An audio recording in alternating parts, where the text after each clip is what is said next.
Hey, this is the third game we played, and we're playing against Magma, which is interesting. One of the things to think about Magma is that they have a card called Natural Selection, which kills the lowest health minion on the board. And usually they need to set it up, but your obelisks have usually the lowest attack minion on the board. But since your obelisks always have zero attack, Natural Selection will always kill it for 2 mana. So you have to be wary of that. But of course, that doesn't mean don't play your cards. You still need to play your cards. You can't just be afraid of playing around everything that you don't use your only cards, especially when you don't, especially early game when you don't have other options. Not deploying minions on turn two is almost never correct. In the situations where it is correct, are too advanced for our skill level of player. So they do use natural selection, and we come out with a couple dervishes. Um, right now, they have the young Silithal, which can trade easily, very well. It trades very well with our tutus, and it will rebirth. So we can't just trade it off and kill it because these can't attack on um, this turn. They just popped out of the packs. So instead, we're going to play the Primus Shield Master, which hits this well as being difficult for them to kill because they can go to 3 attack plus 2 attack, only gives them 6. So they play the Earth Sister, which is a very strong card. Whenever it takes damage, deal damage to all the nearby enemies. So anything I attack with this basically is going to die. So I'd like to just use kind of expendable dervishes. So on my turn, what I'm going to do is I'm going to buff it using the Dunecaster. They're going to attack into the Shield Master. That's fine. I'm going to buff this using the Dunecaster, and then use that to finish off that. And this will die, even though it has full health. But I'll still be able to just remove this Earth Sister pretty efficiently. I'll still have a 2-1 on the board. They will lose their 4 mana play for my 2 mana play plus a Dervish that came out of my packs. Now right here I see that this is a 2-3, and this has 3 health still, so I can get a good value trade by just killing this and then finishing off the egg with this. So this is very low health, but it's still alive.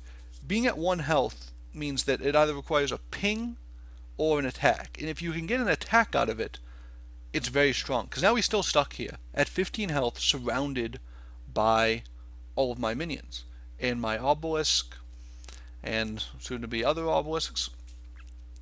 So they play Healing Mystic, go up a little bit. The Healing Mystic is actually a little unfortunate because we have an army of tutus. 2-3 becomes a lot stronger relatively. Then they summon a 2-2 Sworn Sister. So what I'm going to do here is actually use this first witch, something I talked about, to buff this up and trade off, not trade off, but trade damage with the 2-3 and stick around. Because like we said, as long as something sticks around, it needs to be dealt with. If they get a ping on it, then it dies for free. But if they're unable to ping it, it requires an attack, or it's going to make another attack for 3 damage. Right here, I move forward and attack. I'm trying to play around Mercantor Warbeast, which is a 6 mana card that has Rush and Frenzy, which means that if I leave all my minions surrounding him, like I often do against other decks, he can step back and play the Warbeast and kill all of them with just 1 attack and leave the Warbeast alive. So everything that would be around this spot would die. So that's why I trade in. Whereas normally you're not in a huge rush to make those trades because you have buffs in your deck and because you might want to trade with minions instead of just attacking on the enemy general. But he is getting low, and it's important not to get blown out by the frenzy play. So you want to play around cards that you know the other faction plays. Warbeast is a very strong card, and you'll see it in almost every Magma deck. So that's the type of card you play around. The type of cards that definitely see play and that your opponent will almost certainly have in their deck and want to be using in this situation. He just hit turn 6, so if he had a Warbeast, this would be the turn he was setting up for it. So, and it's especially good against Vetruvian because you can attack the obelisks, and since they have 0 attack, your Warbeast will take no damage, deal damage in the area, and still be at 4 health, which is difficult to deal with. So he likely, if he had it earlier, he likely kept it.